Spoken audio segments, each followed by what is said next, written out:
Dans ce tutoriel vidéo, vous allez apprendre à réaliser un chatbot vraiment très simple qui vous permettra de comprendre les principes de base pour pouvoir construire ensuite des chatbots beaucoup plus complexes.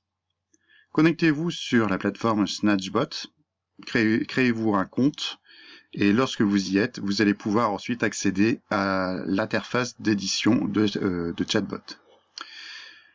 Pour créer un nouveau bot, il suffit juste ici d'appuyer sur créer un bot, puis ensuite de choisir un template déjà construit ou un template vide. Moi je préfère, bien entendu, je vous conseille en tout cas de commencer par un bot vide. Indiquez le nom du personnage. Donc je vais reprendre le nom du personnage du jeu sérieux qui est présenté dans l'article, qui est Achille.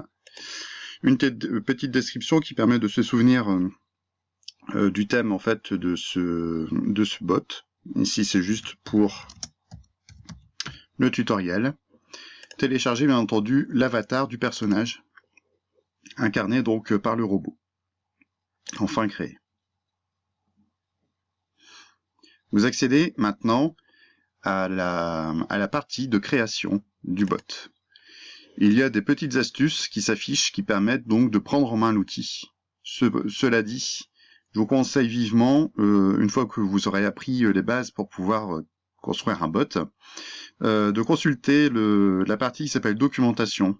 Cette partie contient d'autres tutoriels qui permettent donc d'aller beaucoup plus loin dans la fabrication d'un bot, notamment en prenant en compte par exemple la création d'une variable et l'attribution ensuite de valeur à cette variable. Alors, commençons d'abord par faire un bot vraiment très simple qui consiste à faire un question-réponse. Donc, le robot, ici, Achille, pose une question et ensuite, eh bien, selon la réponse donnée par le visiteur, l'élève, eh bien, le robot réagit soit en félicitant, soit en lui indiquant qu'il a fait une erreur et donc ensuite il repose à nouveau la question. Voilà, ça c'est un scénario vraiment très simple qui permet de comprendre le processus de création d'un bot. Alors, le logiciel fonctionne par la fabrication dans un premier temps de ce qu'on appelle des interactions, puis ensuite par la création de connexions entre les interactions. Commençons par faire une première interaction qui sera en fait de type réponse textuelle et que je vais appeler question.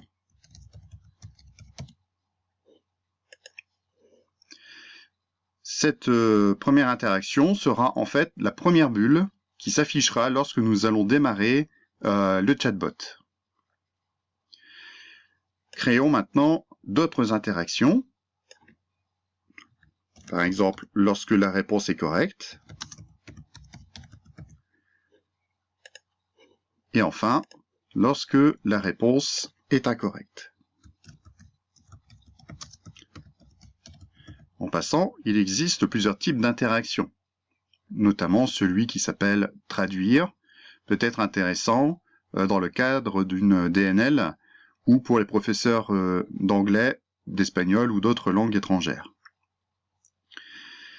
Les extractions de type extraction de durée peuvent être utiles également pour faire des quiz sur une durée limitée. Mais cela dit, 99% du temps, nous allons utiliser ici des interactions de type réponse textuelle. J'ajoute ma dernière interaction. Voilà. Maintenant, indiquons au personnage, ici notre robot qui s'appelle Achille, les textes qui vont apparaître dans les bulles. Donc on se trouve ici dans l'onglet message du chatbot. Et donc dans cette interaction qui s'appelle question, posons une question qui sera pour le coup facile. Par exemple, quelle est la couleur du cheval blanc d'Henri IV?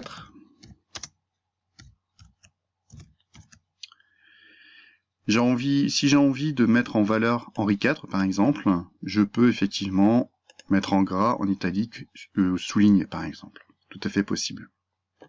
N'oublions pas le point d'interrogation. Et voyons que ça donne en fait lorsqu'on va tester déjà cette première interaction. Donc on n'oublie pas ici d'activer l'onglet, enfin plutôt le bouton tester le web chat. Vous voyez apparaître en bas l'avatar du robot. Et quand on clique dessus, eh bien, on va voir apparaître la première bulle ici qui contient le texte que je viens de rentrer. Indiquons ensuite le contenu des bulles en cas d'une mauvaise réponse et en cas d'une bonne réponse. Donc ici, dans le cas d'une bonne réponse, on félicite.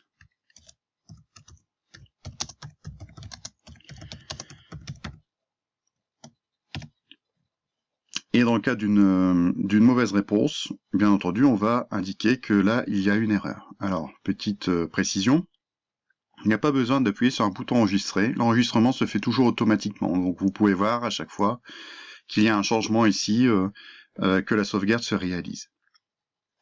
Mauvaise réponse, on va mettre une première, par exemple, réponse possible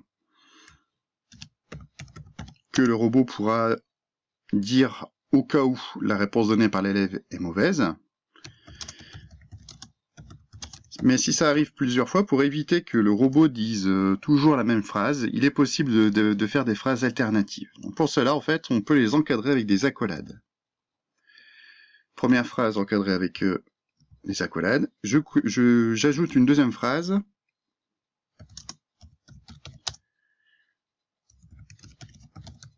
qui sera elle aussi entre accolades. Une troisième, etc. On peut en mettre comme ça un bon nombre. Donc à chaque fois que cette interaction sera activée, eh bien il va y avoir un tirage au sort finalement entre ces différentes phrases, ce qui permet d'éviter de faire quelque chose qui soit trop répétitif dans la conversation, et donc de faire quelque chose qui soit plus naturel. Je peux tester, bien entendu, directement cette interaction en cliquant ici sur les 3 petits points et tester l'interaction. Donc dans la fenêtre du web chat qui s'affiche en bas, voilà ce que Achille dit. Si je recommence, si je rafraîchis, eh bien il y aura probablement une autre réponse qui va se réaliser. Testons.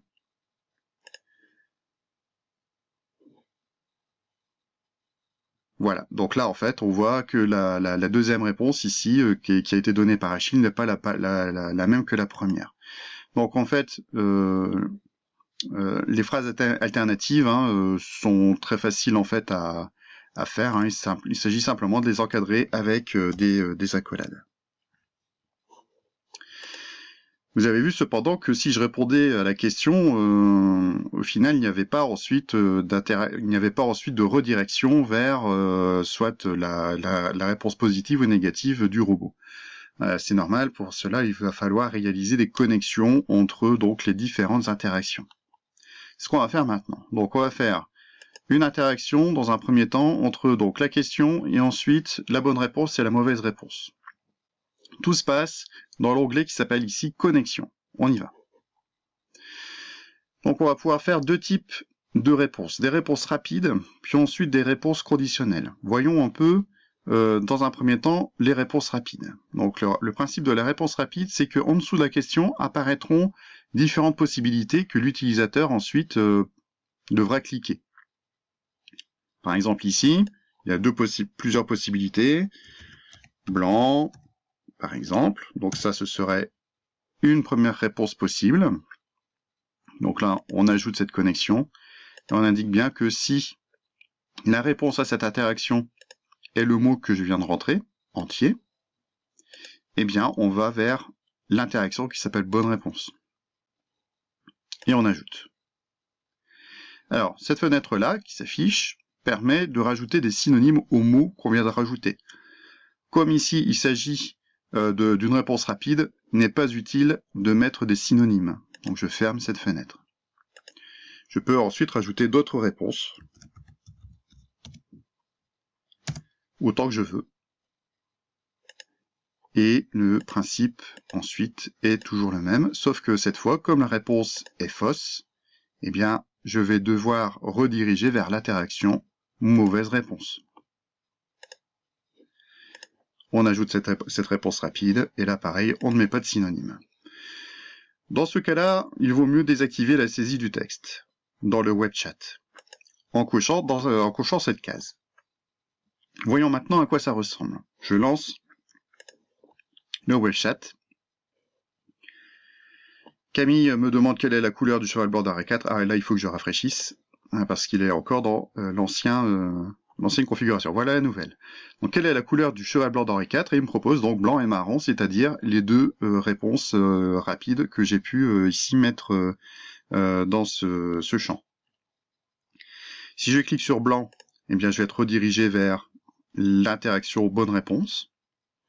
Par contre, si je mets la fausse réponse, bien entendu, je suis dirigé vers l'autre interaction. Voilà, ça c'est la première forme de réponse. Il s'agit des réponses rapides. On peut bien entendu maintenant faire en sorte que la réponse ne soit pas choisie parmi plusieurs réponses qu'on a prédéfinies, mais que la réponse soit tapée directement par l'utilisateur du chatbot. Comment faire?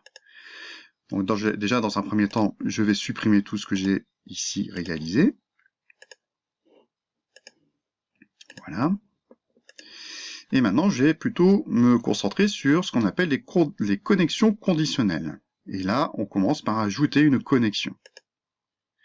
Le principe sera d'indiquer les mots-clés possibles qui pourront donc activer une interaction ou une autre. Et donc le principe fonctionne sur le si alors. Si la réponse à cette interaction contient le mot clé que je vais rentrer ici, par exemple blanc, alors, bien entendu, je vais rediriger vers l'interaction bonne réponse. Là, je viens de faire entrer et à nouveau la fenêtre synonyme s'affiche. Cette fois, je vais choisir des synonymes. On peut envisager par exemple le fait que des élèves répondent de couleur blanche. Dans ce cas-là, il va falloir bien entendu que ce mot-clé blanche soit considéré comme étant une réponse qui sera correcte. On peut rechercher ainsi des synonymes à un mot et ensuite les sélectionner et les ajouter après dans la liste des mots-clés. Donc là, je vais rajouter blanche par exemple, même si j'aurais pu ici le rajouter manuellement. Je regarde ensuite les autres synonymes qui me sont proposés et a priori, il n'y en a pas d'autres ici que je pense qu'un élève pourrait ajouter manuellement. J'enregistre du coup. Et donc on voit ici que dans les mots-clés, il y a le mot-clé blanc plus un synonyme. Je peux rajouter ensuite, bien entendu, autant de mots-clés que je souhaite. Au niveau d'interaction, c'est comme tout à l'heure, on va indiquer la bonne réponse.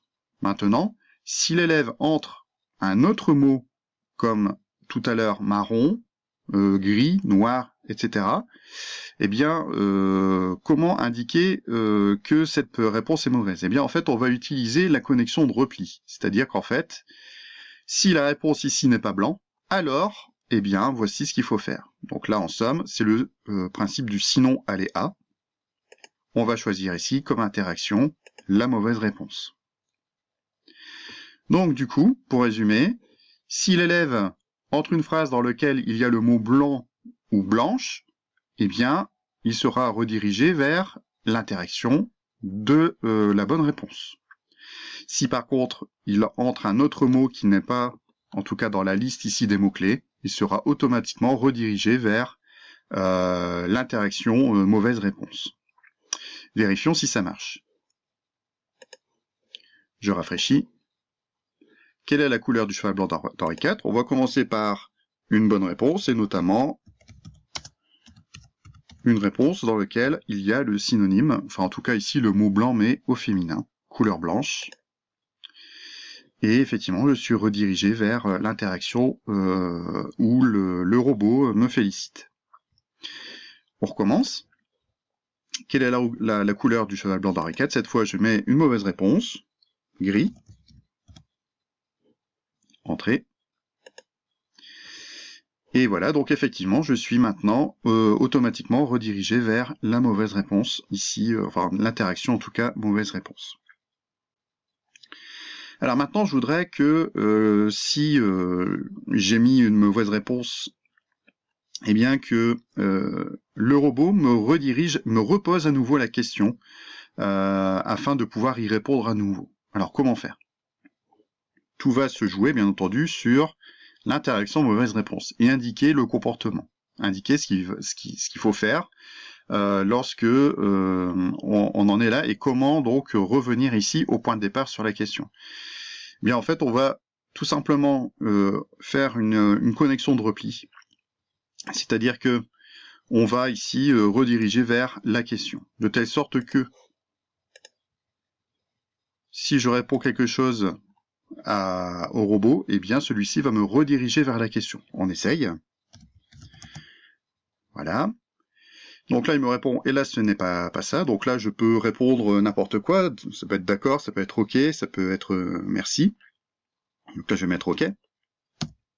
Eh bien voilà, il va me reposer maintenant cette question-là. On peut très bien ici également faire une réponse rapide. Par exemple, avec comme réponse rapide oui ou OK tout court. Au moins, ça montre à l'utilisateur bien qu'effectivement, en cliquant là, c'est la seule possibilité pour pouvoir continuer. Donc il est possible comme ça d'orienter bien entendu un cheminement si on le souhaite. Maintenant, j'aimerais que dans ma question, il y ait non pas une seule bulle qui s'affiche, mais plusieurs bulles, une deuxième bulle. Donc là, on va, par exemple, faire en sorte qu'une deuxième bulle apparaisse au départ, et en plus une bulle qui contient une image. Alors comment faire pour qu'il y ait donc plusieurs bulles qui s'affichent les unes après les autres? Eh bien en fait, on va utiliser les options qui sont en haut, et notamment il y en a une qui s'appelle bulle de chat, et notamment ici une réponse instantanée. On y va.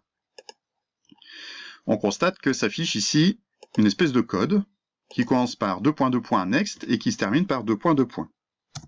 Voilà. En fait, cela signifie qu'on va passer à une deuxième bulle juste après. Cette deuxième bulle, je veux qu'elle contienne une image.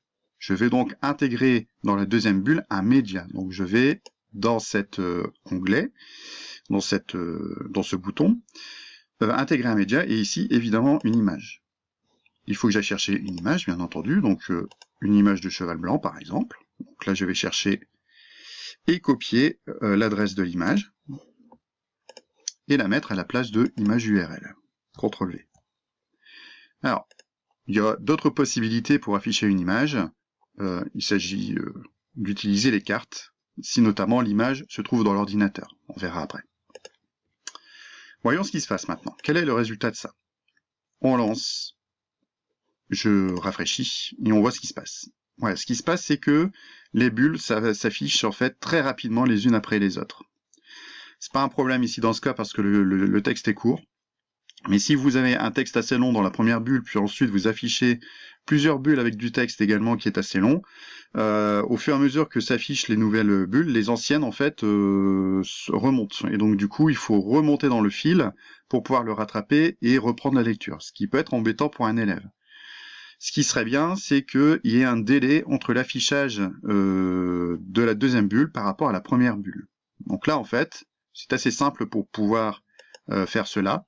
Juste après Next, on va rajouter le nombre de secondes qui permettra de faire un délai d'affichage entre les deux bulles. Par exemple ici, si je mets -2, cela signifie qu'il y aura un délai de 2 secondes entre l'affichage de la première bulle et l'affichage de la deuxième bulle. On va tester. Voilà, donc je rafraîchis, première bulle, 1 seconde, 2 secondes et deuxième bulle. Voilà, donc en général, ce que je fais, c'est que je mets un délai de 4 secondes, ce qui permet aux élèves de lire éventuellement 2 fois le texte, hein, s'il est relativement court. Comme ça évite que l'élève soit interrompu dans sa lecture par l'affichage de nouvelles bulles. Et en plus, ça donne un aspect plus naturel, hein, on a l'impression que la personne, ici le robot en tout cas, prend son temps pour écrire et qu'il réfléchit à ce qu'il veut dire.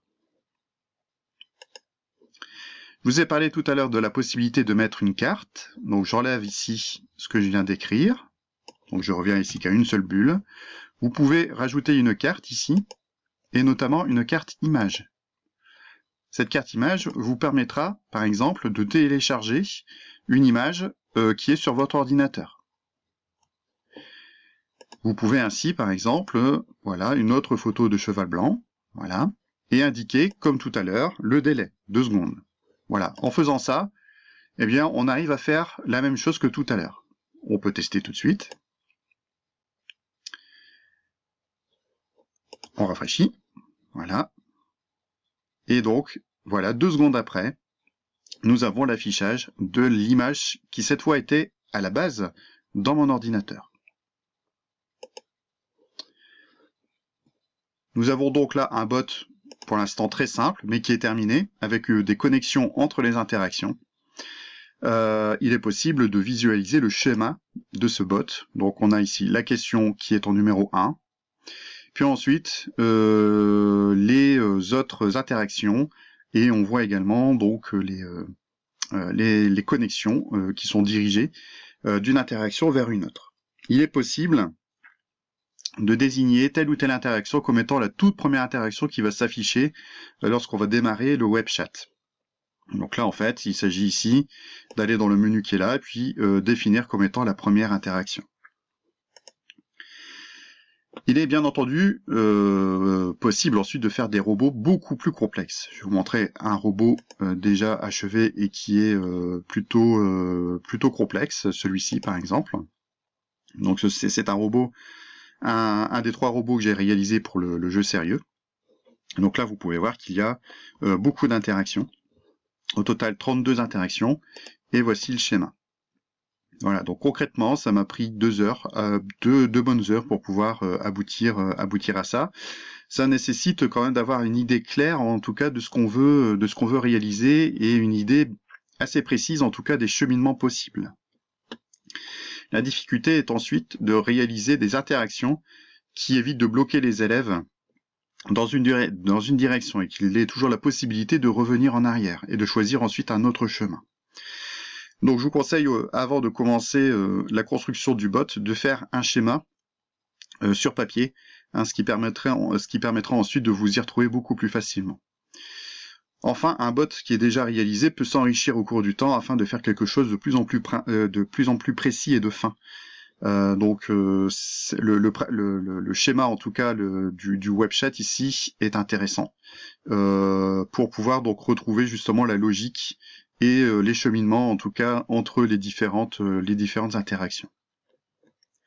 Voilà, dans la vidéo suivante, nous allons voir comment exporter comment intégrer un chatbot dans un Geniali et faire en sorte ensuite eh bien qu'il soit personnalisé, c'est-à-dire avec des couleurs qui soient en tout cas respectueux d'une charte graphique que vous avez prédéfinie dans un Geniali. Voilà. À tout à l'heure.